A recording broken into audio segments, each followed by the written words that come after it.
दोस्तों मान लो आपके मोहल्ले में कोई आदमी है और उस पर 41 क्रिमिनल केसेस चल रहे हैं। 3 केस अटेम्प्ट टू मर्डर के, 2 केस एक्सटॉर्शन के, 1 केस डकैती का और आर्म्स एक्ट का केस अलग से। 2 मामलों में कोर्ट उसे कन्विक्ट भी कर चुका है। अब आप बताइए कि क्या आप उस आदमी को अपने बच्चे के स्कूल भी चलाने देंगे, अपनी सोसाइटी का सेक्रेटरी बनने देंगे, अपने पैसों का हिसाब रखने देंगे? नहीं ना। अच्छा, एक आखिरी सवाल, क्या आप उसे देश की पार्लियामेंट में बिठाएंगे, कानून बनाने की कुर्सी पर? मैं इसलिए पूछ रहा हूं क्योंकि बिहार की पूर्णिया ने बिठा दिया है। नाम है राजेश रंजन और आप उन्हें पप्पू यादव के नाम से भी जानते हैं। और आज हम कोई अफवाह नहीं, कोई विरोधी का आरोप नहीं, बल्कि खुद पप्पू यादव जी का अपना डॉक्यूमेंट खोलेंगे, वो एफिडेविट जो उन्होंने अपने हाथ से साइन करके कसम खा करके इलेक्शन कमीशन को दिया था 2024 के नॉमिनेशन के साथ में। द एविडेंस शोज, और आज हम सिर्फ एविडेंस पर ही बात करने वाले हैं। लेकिन ये एफिडेविट है क्या चीज? पहले बेसिक्स समझ लीजिए कि जब कोई कैंडिडेट इलेक्शन लड़ता है तो कानूनन उसे एक स्वॉन एफिडेविट देना पड़ता है, फॉर्म 26। उसमें उसे अपने सारे क्रिमिनल केसेस, अपनी प्रॉपर्टी, अपनी इनकम सब डिक्लेयर करना होता है, और झूठ बोला तो नॉमिनेशन कैंसिल हो जाएगा और अलग से मुकदमा भी चलेगा। सेल्फ डिक्लेयर्ड स्टैम्प पेपर पर गॉड प्रॉमिस वाला वर्जन। तो चलिए पन्ने पलट देते हैं।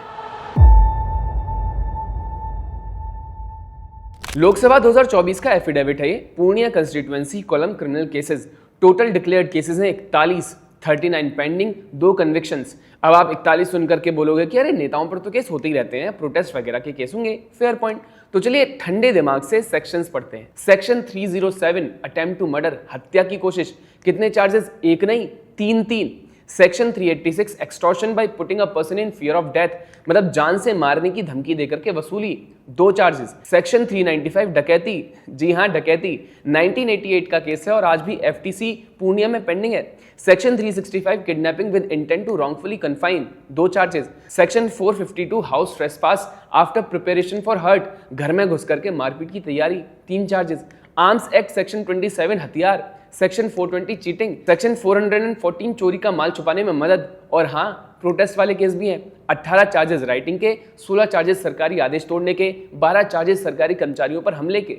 यानी ये पोर्टफोलियो डाइवर्सिफाइड है। प्रोटेस्ट से लेकर के अटेम्प्ट टू मर्डर तक हर कैटेगरी कवर है। और ये सिर्फ आरोप नहीं है, कन्विक्शन भी है। अब कोई चाटुकार आकर के बोलेगा कि आरोप तो आरोप होते हैं भाई, अदालत ने थोड़ी ना माना है। ठीक है, तो अब आप वो हिस्सा पढ़ते हैं जहां अदालत ने मान लिया। केस नंबर 1 फुलवाड़ी शरीफ पीएस केस 840 सेक्शन 414 आईपीसी, चोरी की प्रॉपर्टी छुपाने में सहायता। वर्डिक्ट गिल्टी, सजा 1 साल की रिगोरियस इंप्रिजनमेंट, 10,000 जुर्माना। डेट 24 नवंबर 2023। Case number 2 Fatuha PS case 70/2023 section 353 और 147, सरकारी कर्मचारी पर क्रिमिनल फोर्स और राइटिंग। वर्डिक्ट गिल्टी, सजा 1.5 साल की रिगोरियस इंप्रिजनमेंट। डेट 12 अप्रैल 2023। दोनों कन्विक्शंस में अपील पेंडिंग है, ये फैक्ट भी रिकॉर्ड पर है। लेकिन दोस्तों सवाल यह है कि इलेक्शन से ठीक 1 साल पहले 2 अलग अलग अदालत एक आदमी को गिल्टी ठहरा रही हैं और वो आदमी अगले साल एमपी बन जाता है। This raises a direct question, जिस पार्लियामेंट में कानून लिखने जाते हैं वहां वो आदमी बैठा है जिसे कानून तोड़ने का सर्टिफाइड एक्सपीरियंस है, कोर्ट सर्टिफाइड। अब जरा टाइमलाइन देखिए और पैटर्न समझिए। द पैटर्न इज क्लियर और टाइमलाइन खुद बोल देती है। 1988 का डकैती केस, 1991 का सहरसा वाला केस जिसमें 147, 148, 452, 379, 380, 436 जैसी सेक्शंस हैं। 1993 का बनमाखी केस आर्म्स एक्ट के साथ, 1995, 2001, 2004, 2009, 2013, 2015, 17, 18, 19, 20, 21, 22 और सबसे ताजा है 2024 का कस्बा केस, नॉमिनेशन के साल का। 4 दशक, 4 डेकेड्स। दोस्तों 1988 से 2024 तक ऐसा कोई भी एरा नहीं है जिसमें नया केस रजिस्टर ना हुआ हो। इसे कहते हैं कंसिस्टेंसी। अब जरा फुल डिस्कोर्स देखिए। पप्पू यादव 1998 के अजीत सरकार मर्डर केस में मुख्य अक्यूज थे। सीपीआईएम के एमएलए अजीत सरकार, उनके ड्राइवर और एक पार्टी वर्कर, तीनों को दिन दहाड़े गोलियों से भून दिया गया। पप्पू यादव इस केस में करीब 12 साल जेल में रहे। 2013 में हाईकोर्ट ने उन्हें बरी कर दिया, एक्विटेड। लेकिन जो 41 केस उन्होंने खुद डिक्लेयर किए हैं वो तो उन्हीं के दस्तखत से कंफर्म है ना।